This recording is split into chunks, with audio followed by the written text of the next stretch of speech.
So we have got to stand up for the idea that morality is about your life. Morality, and this goes back to her view of morality is about kicking dogs. The view of morality is how to make your life the best life that it can be, how to make a flourishing life, how to be productive, how to create a career, how to build a successful life. That's what morality studies. That's what morality looks at. That's what being a moral person means. It means focusing on a good life for you. If we accept that morality is about how you treat other people, particularly how you sacrifice to other people, how you benefit other people directly, again, we lose. And I know the altruists, what they try to do, what the ones who want to be pro-markets, what they try to do is they say, but look, markets are good for everybody. But they're not equally. Markets are good for some people more than others, and why should they be? If the needy deserve, and the needy are not getting as much as the non-needy, then that's morally offensive. It's not about wealth creation, because it's not about pursuing your own life. It's about wealth redistribution. And capitalism doesn't redistribute wealth in the way that our morality would like. It doesn't redistribute wealth equally. We have to debunk the whole idea that equality is some kind of virtue. Equality is a vice. Equality of outcome, equality of opportunity, are vices because they require the violation of some people's rights. The use of coercion and force on some in order to so-called provide opportunities to others, to provide wealth or money, it's not even wealth, money to others.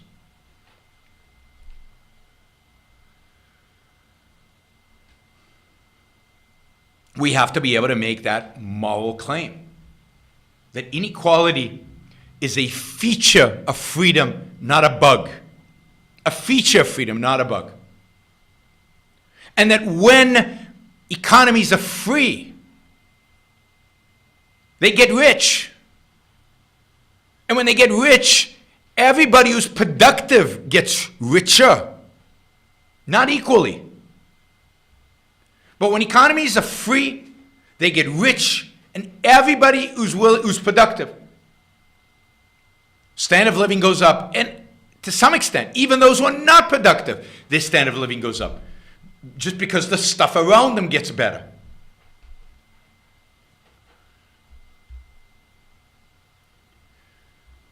So inequality is not a problem. Inequality is a feature of freedom. It's a feature of wealth creation. It's a feature of a rising tide. It's a feature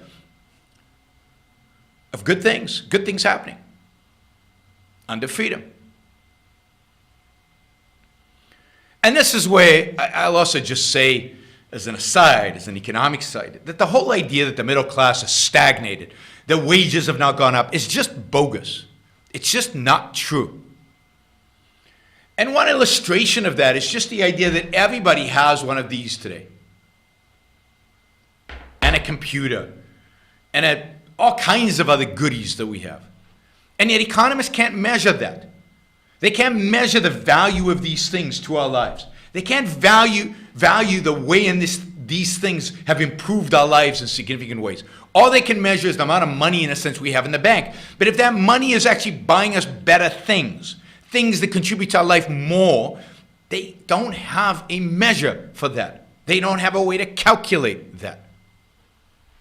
So even if, and I'm not even sure this is true, well, I know it's not true, even if by some monetary standard people have stagnated, in terms of the quality of life, in terms of their standard of living, in terms of what they can do with that money, I would argue their lives have actually improved.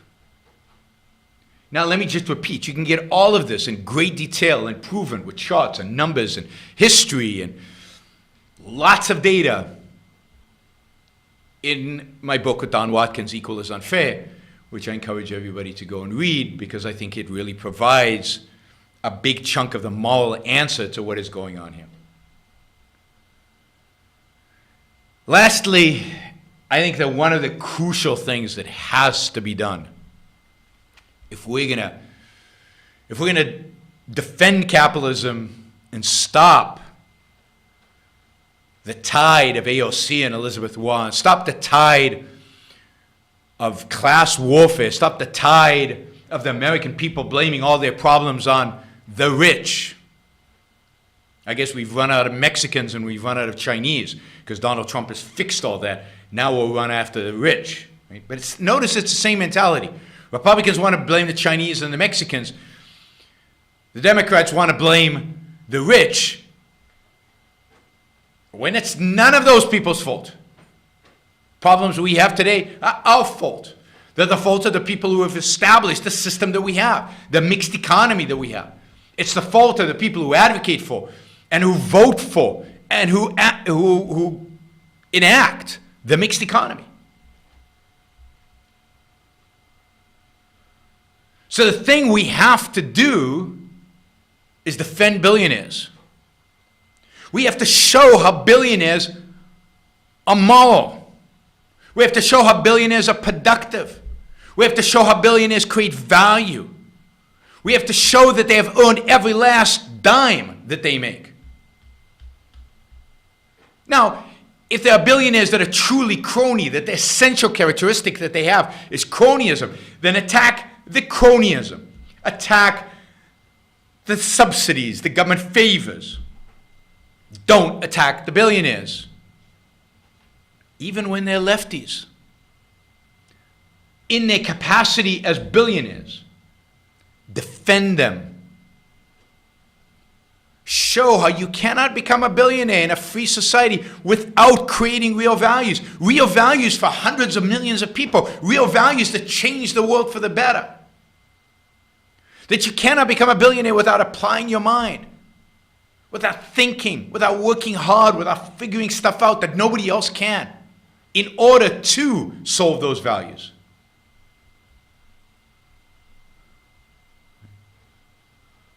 I mean, we have to defend Bill Gates, even though sometimes he says horrible things. We have to defend Warren Buffett, who is disgusting in many ways, because he made his money honestly. He made his money by producing. He made his money by making the world a better place for all of us. You cannot be in the 1% unless you've created something, you've added something, you've made something of yourself. There's no way. Because to be in the 1% or the 0.1%, which is a lot of what this is going after, is the 0.1%.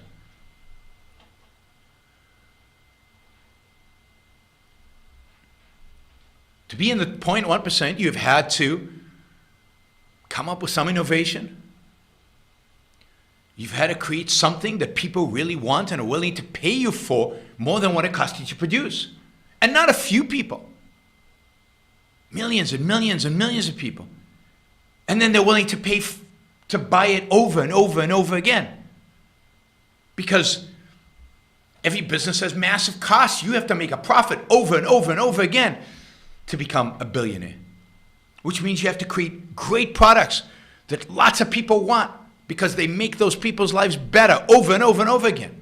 And the achievement of that, the ability to shape markets, the ability to bring products to market, to bring ideas to market, to bring services to market, that reshape the world, that add value to us. That is an amazing ability. And what a billionaire is. They're the people who bring that to us. They're the people who our standard of living, our quality of life depends on. Without the entrepreneurs, without the inventors, without the innovators, without the capitalists, we're all in mud huts. We're all fighting ringworms in Alabama or wherever it was. Right?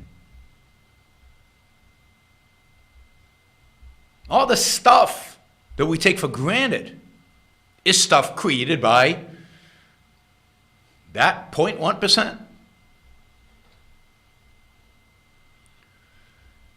So we have to defend them. We have to defend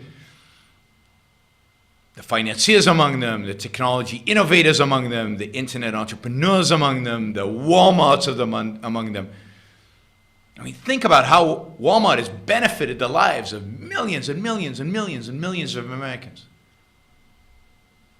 And they're the villains somehow. So, we have to distance the world in which we live from capitalism. One, we have to argue against the idea that inequality is a problem. Two, we have to defend billionaires. Three, and running as a thread through all of that, we have to reject the morality of altruism. Who the hell are you to take 70% of my income? What business is it of yours? How much money I make? My wealth is mine. You're going to take 3% of it?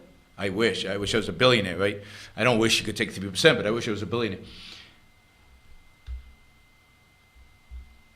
Who are you? By what right?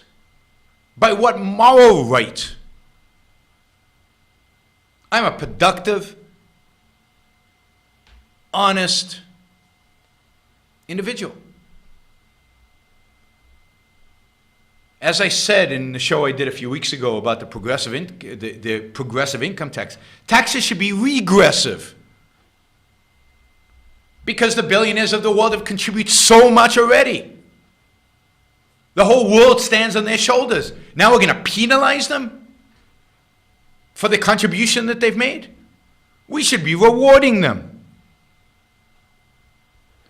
So we have to reject the idea of altruism. We have to reject the idea that your life belongs to the collective. We have to reject the idea that your life belongs to the needy. We have to reject the idea that politicians own you and get to decide what you should do with your property and your wealth.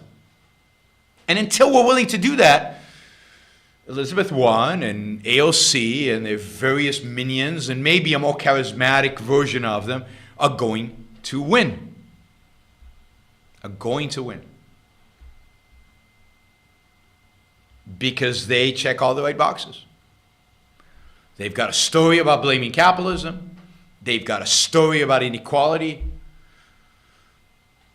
And they use the altruism to justify all that. And more than anything, they use their altruism to blame the billionaires.